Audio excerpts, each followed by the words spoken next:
Hello friends, welcome to all in one channel. ಇವತ್ತು ನಾವು bread pudding ಹೇಗೆ ಮಾಡೋದು ಅಂತ ನೋಡೋಣ. ಮೊದಲಿಗೆ ನಾವಿಲ್ಲಿ ಬೇಕಾಗಿರೋ ಇಂಗ್ರೀಡಿಯೆಂಟ್ಸನ್ನು ಇಟ್ಕೊಂಡಿದ್ದೀವಿ. ನೋಡಿ, ಕಾಣಿಸ್ತದೆ ನಿಮಗೆ. ಶುಗರು, ಬ್ರೆಡ್ಡನ್ನು ಈ ಥರ ಕ್ಯೂಬ್ಸಾಗಿ ಕಟ್ ಮಾಡಿ ಇಟ್ಕೊಳ್ಬೇಕು. ಅದಕ್ಕೆ ಹಾಲು, ಹಾಗೆ ಕಸ್ಟರ್ಡ್ ಪೌಡರ್, ಮತ್ತು ನಿಮಗೆ ಇಲ್ಲಿ ನಾನು ಬಾದಾಮನ್ನ ಕ್ರಷ್ ಮಾಡಿ ಇಟ್ಕೊಂಡಿದ್ದೀನಿ. ಓಕೆ, ಮೊದಲಿಗೆ ನಾವಿಲ್ಲಿ ಏನು ಮಾಡಬೇಕಂದ್ರೆ ಒಂದು ಪ್ಯಾನ್ಗೆ ಹಾಲನ್ನು ಹಾಕಿ ಇಟ್ಕೋಬೇಕು. ಓಕೆ, ಹಾಲನ್ನು ಹಾಕಿ ಆದಮೇಲೆ ಅದನ್ನು ಒಂದು ಸ್ಪೂನ್ ತಗೊಂಡು ತಿರುಗಿಸ್ಕೊಳ್ಳಿ. ಹಾಲು ಕುದಿಬೇಕು. ಓಕೆ, ಹಾಗೆ ತಿರುಗಿಸ್ತಾ ನೀವು ಅದಕ್ಕೆ ಸ್ವೀಟಿಗೆ ಶುಗರನ್ನು ಹಾಕ್ಕೋಬೇಕು. ಹೀಗೆ ಶುಗರನ್ನು ಹಾಕ್ಕೊಂಡಾದ್ಮೇಲೆ ನೀವಿಲ್ಲಿ ಶುಗರ್ ಕರಗಿ ಆದಮೇಲೆ ನೀವು ಅದಕ್ಕೆ ಕಸ್ಟರ್ಡ್ ಪೌಡರ್ನ ಕೂಡ ಇನ್ನೊಂದು ಸ್ವಲ್ಪ ಹಾಲಲ್ಲಿ ಮಿಕ್ಸ್ ಮಾಡಿ ಕಸ್ಟರ್ಡ್ ಪೌಡರ್ನ ಹಾಕ್ಕೋಬೇಕು. ಹಾಗೆ ಹಾಲಿಲ್ಲಿ ಕುದೀತಾ ಇದೆ ನೋಡಿ. ಕುದ್ದಾದಮೇಲೆ ಕಸ್ಟರ್ಡ್ ಪೌಡರ್ ಹಾಕಿ ಆದಮೇಲೆ ಇಷ್ಟೊಂದು ತಿಕ್ನೆಸ್ಸಲ್ಲಿ ಬರುತ್ತೆ. ನಿಮಗೆ ಎಷ್ಟು ತಿಕ್ನೆಸ್ಸಲ್ಲಿ ಬೇಕೋ ಅಷ್ಟು ತಿಕ್ನೆಸ್ಸಲ್ಲಿ ಮಾಡ್ಕೋಬೋದು. ನೆಕ್ಸ್ಟ್ ಅದಾದಮೇಲೆ ಅದನ್ನು ಒಂದು ಬೌಲಿಗೆ ಸರ್ವ್ ಮಾಡಿ ಇಟ್ಕೊಳ್ಳಿ. ಸರ್ವ್ ಮಾಡಿ ಇಟ್ಕೊಂಡಾದ್ಮೇಲೆ ಏನು ನೀವು ಕ್ಯೂಬ್ಸಾಗಿ ಕಟ್ ಮಾಡಿ ಇಟ್ಕೊಂಡಿದ್ದೀರಲ್ಲ ಆ ಬ್ರೆಡ್ನ ಅದಕ್ಕೆ ಹಾಕ್ಕೋಬೇಕು. 1 by 1 ಒಂದರ ಮೇಲೆ ಒಂದು ಬ್ರೆಡ್ಡನ್ನು ಇಟ್ಕೊತಾ ಬರಬೇಕು.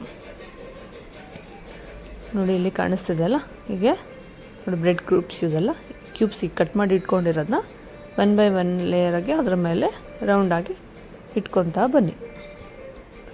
ಹಾಗೆ ಇಟ್ಕೊತಾ ಬಂದಾದಮೇಲೆ ನೋಡಿ, ಈ ಥರ ನೀಟಾಗಿ ಇಟ್ಕೋಬೇಕು.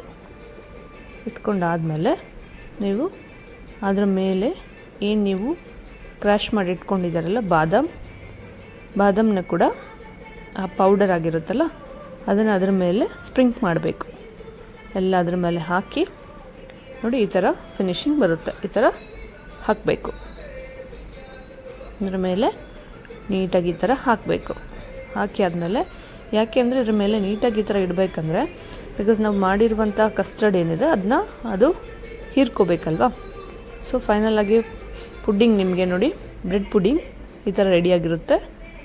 ನಾವು ಒಂದು 20 ಮಿನಿಟ್ಸ್ ಬಿಟ್ಬಿಟ್ಟಿದ್ದನ್ನ ಸರ್ವ್ ಮಾಡಿಕೊಂಡು ತಿನ್ಬೋದು. ಎಲ್ಲರೂ ಕೂಡ ಟ್ರೈ ಮಾಡ್ಬೋದು. ಒಂದು 10 to 15 ಮಿನಿಟ್ಸಲ್ಲಿ ಆಗುತ್ತೆ. ಎಲ್ಲ ಟ್ರೈ ಮಾಡಿ ಹೇಗೆ ಬಂತು ಅಂತ ಕಮೆಂಟ್ ಮಾಡಿ. ನೋಡಿ, ಈ ಥರ ಮುಚ್ಚಿ ಆದಮೇಲೆ ಫ್ರೀಝರಲ್ಲಿ ಇಟ್ಬಿಟ್ಟು ಆಫ್ಟರ್ ಒಂದು 15 ಮಿನಿಟ್ಸ್ ಆದಮೇಲೆ ತೊಗೊಂಡು ಟೇಸ್ಟ್ ಮಾಡ್ಬೋದು.